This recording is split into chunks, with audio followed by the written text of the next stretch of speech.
Every great war begins with a story, but not always the one you're told. When people talk about the First World War, they mention alliances, nationalism, a spark in Sarajevo. They speak of Archduke Franz Ferdinand, of treaties, of empires collapsing under their own pride. But few ever ask, who paid for the war before it began? Because the spark that lit Europe was political, but the powder keg beneath it was financial. In the summer of 1914, while the world drifted toward chaos, a different kind of battle was already being fought, not with armies or rifles, but with balance sheets and telegrams. A silent struggle for profit, wrapped in patriotism, hidden beneath layers of diplomacy. History remembers kings, generals, and assassins, but behind every empire stood men who never wore uniforms, men who lent nations the money to fight. They were not driven by ideology or loyalty. Their flag was profit, their weapon was debt, and as the great powers prepared for war, these bankers quietly positioned themselves to win, no matter who lost. This is not the story of heroes or villains. It's the story of how the world's first truly global financial system turned competition into catastrophe. A system that didn't just fund war, it made war inevitable. Before we go deeper, tell me in the comments, do you think wars are started by politicians or by the people who profit from them? To understand how the First World War began, you have to go back to the 19th century, an age when money could move faster than armies, and interest could conquer where soldiers could not. Europe's great powers were thriving, at least on the surface. Factories smoked, railways multiplied, and colonial trade poured rivers of gold into royal treasuries. But beneath the glitter lay a truth few dared to speak. Empires were drowning in debt. By the late 1800s, European nations were no longer self-financing. They had become dependent on international credit, much of it controlled by a handful of private banking dynasties. The British borrowed from the Rothschilds. The French borrowed from the Bank of Paris. The Germans built their navy on loans from Deutsche Bank. Even the Ottoman Empire, then called the sick man of Europe, was kept alive not by medicine but by foreign credit.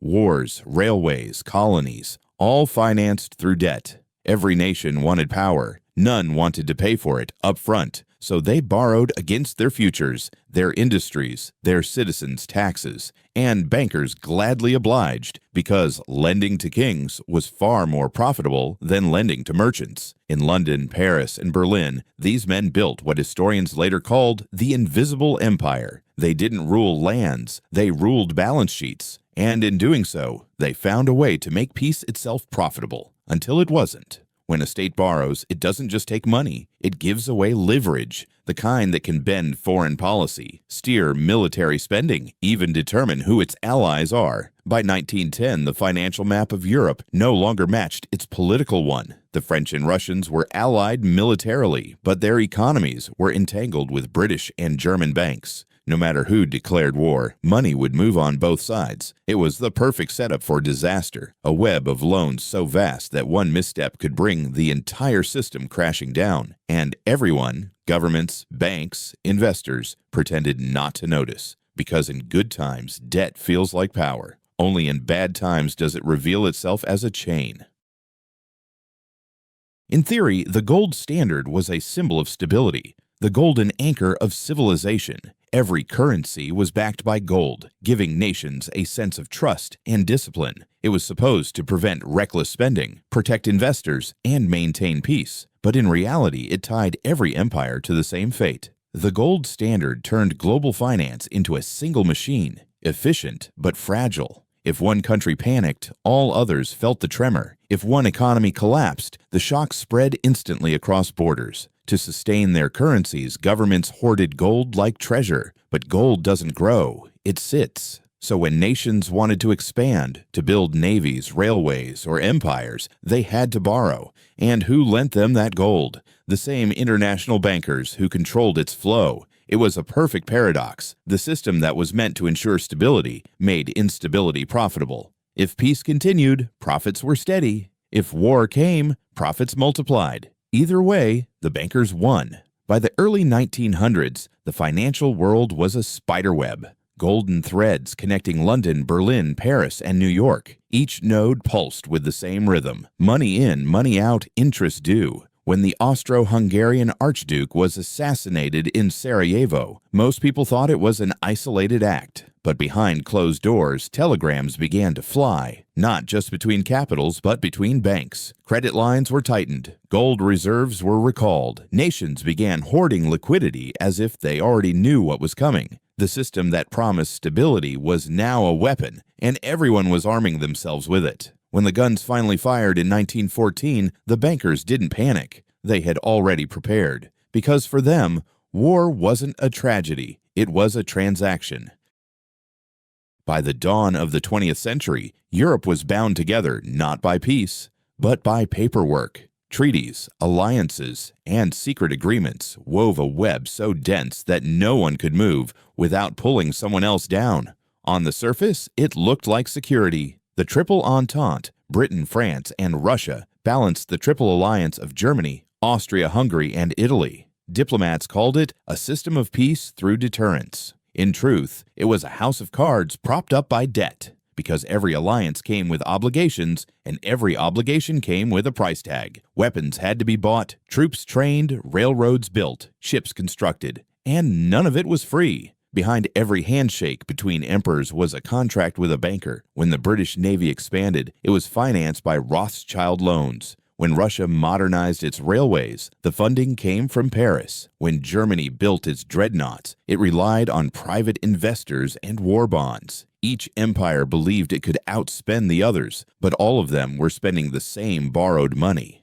The illusion of independence was complete. Politicians thought they controlled policy. In reality, they were reacting to invisible financial pressures, to interest rates, to currency fluctuations, to the constant fear that credit might dry up. In the years before 1914, London's financial newspapers were full of reassuring headlines. Confidence remains high. Markets stable. But behind those headlines, telegrams told a different story, one of tightening credit and nervous banks. When Austria-Hungary declared war on Serbia, it wasn't just an act of vengeance. It was a trigger, one that sent every credit line in Europe snapping like brittle thread. Loans were called in, reserves frozen. Within weeks, the financial system seized up. The web that had held Europe together became a noose, tightening around its throat. And those who had woven it, the financiers who believed they could control the game, watched as the system devoured itself. Greed had created the network. Now greed would burn through it. When the guns of August roared, money moved faster than troops. Banks that had lent to rival nations suddenly found themselves on both sides of the front lines. German firms owed debts in London. British investors held French and Russian bonds. Everyone was entangled, financially and morally. To protect their interests, governments turned to their central banks for emergency funding. Gold shipments were halted, currencies devalued, and entire economies were militarized overnight. Factories that once made locomotives now forged artillery shells. Textile mills stitched uniforms instead of clothes. But none of this transformation would have been possible without financing. War was expensive, far too expensive for taxpayers to cover alone, so the bankers stepped in once again to save the nation. In Britain, the Bank of England issued massive war loans marketed as a patriotic duty. In France, citizens were told that buying bonds was as noble as fighting on the front. In Germany, the Kaiser's government sold victory loans with promises of profit and honor. The result? Ordinary people funded their own destruction, trading savings for slogans. Every shell that left a factory, every bullet fired at the front, carried a hidden price tag, an interest rate, a repayment schedule, a debt that would last long after the war ended. The war economy became a perpetual motion machine. The more nations borrowed, the longer the war could continue. And the longer it continued, the more money there was to be made. Banks, insurance firms, and industrial magnates posted record profits. Shipbuilders, steel manufacturers, chemical companies all saw unprecedented growth. The same corporations that supplied weapons also profited from reconstruction contracts. War was no longer a disruption of business. It was business. And the deeper governments sank into debt, the more control bankers gained. They could dictate interest rates, influence policy, even shape the terms of peace, because without them, nations couldn't pay their soldiers or feed their people. The Great War wasn't just fought with bullets and blood. It was fought with bonds and balance sheets, and in that war, the financiers never lost. Across the Atlantic, the United States watched Europe burn and saw opportunity. Officially neutral, America claimed moral distance from the conflict. But in the corridors of Wall Street, neutrality meant something else entirely. It meant profit without responsibility. By 1915, J.P. Morgan and Company had become the unofficial banker of the Allied powers. Through a network of subsidiaries, Morgan financed arms purchases for Britain and France worth billions. At the same time, American factories were retooled to supply Europe with everything from boots to bullets. The U.S. government, though neutral, quietly encouraged this trade because prosperity at home depended on war abroad. American newspapers, many of which had financial ties to Morgan's network, began publishing editorials about the moral duty to aid the Allies. Patriotism was profitable again. Before we continue, tell me in the comments, where are you watching from and what time is it right now? It's always fascinating to see how far these stories travel, across countries, across time. Meanwhile, across Wall Street, insurance companies underwrote war cargoes and shipping magnates grew rich, transporting supplies through dangerous waters. By 1917, when the U.S. finally entered the war, its neutrality had already been sold off, replaced by a mountain of debt owed to its own banks. The irony was striking. The same financiers who had helped fund Europe's arms race before 1914 were now funding the effort to restore peace. After the war, historians would argue about who fired the first shots, but in the ledgers of Wall Street, the answer was already clear. The war had been profitable long before it began, and in the process, America had transformed from a debtor nation into the world's creditor. The old European empires would never fully recover, but the bankers who financed both sides had found a new empire to build, one made not of colonies, but of credit. When the war finally began to devour its own children, few believed it could last. 4 months, they said, 6 at most. But 4 years later, Europe had become an open grave. The soldiers who marched to glory returned as ghosts. Cities burned, currencies collapsed, and empires vanished. Yet amid the ruins, one world quietly thrived, the world of finance. As bodies fell, profits rose. Banks that had once preached stability now dealt in chaos. They financed not victory, but duration, because every extra month of war meant billions more in loans, contracts, and commissions. When the British Treasury ran dry, private banks filled the gap.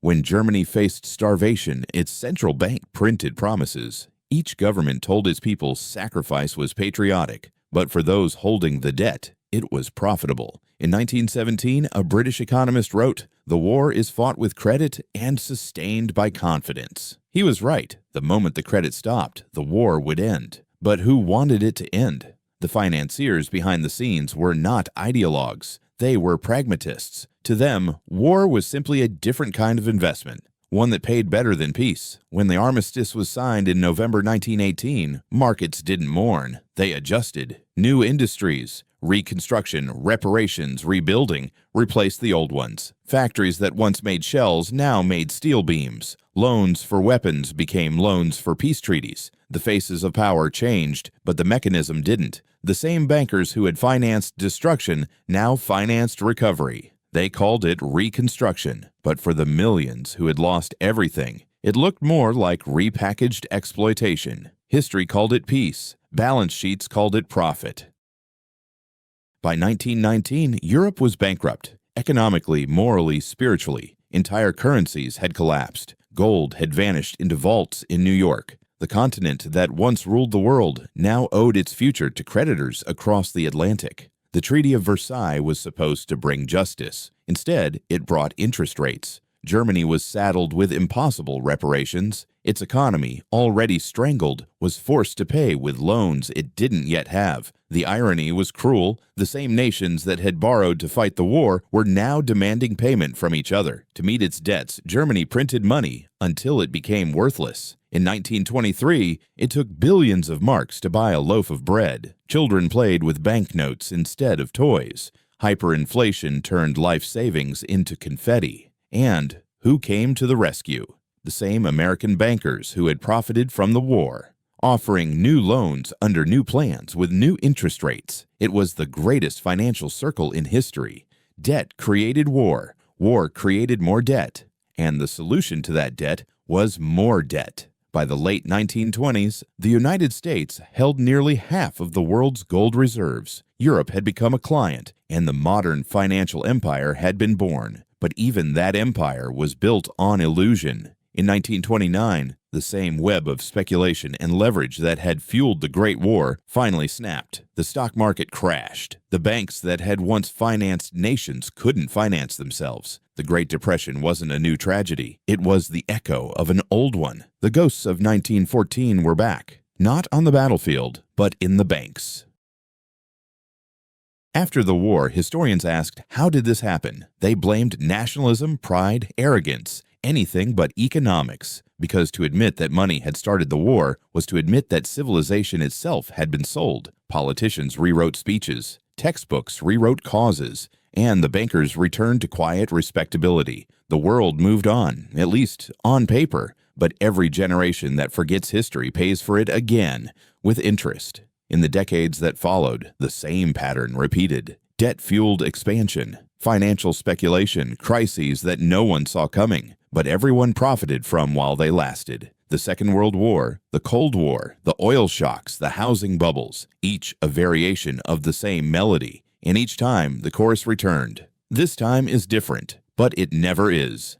We teach wars as failures of politics when they are often the result of success, the success of systems designed to profit from instability. And if you listen closely, you can still hear the rhythm. Credit expands, tension builds, collapse resets the cycle. What began in 1914 as a struggle for empire never really ended. It just changed currency.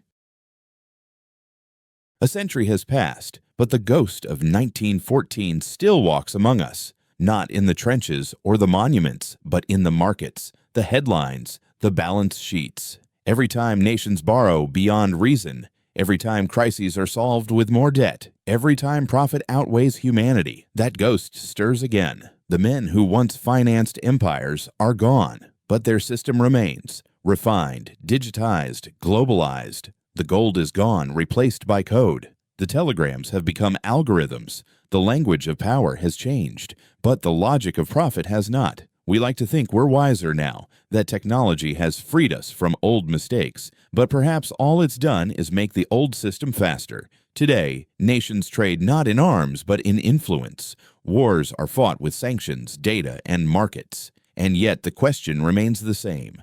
Who profits when the world goes to war? The First World War taught humanity that even civilization can be collateral, but we forgot, because forgetting is easier than changing. History doesn't punish ignorance, it just compounds it. So the next time you hear the word crisis, ask yourself, is it an accident or an investment? Because somewhere in the quiet corners of the financial world, someone is still writing the next chapter. The ghost hasn't gone, it's just wearing a new suit.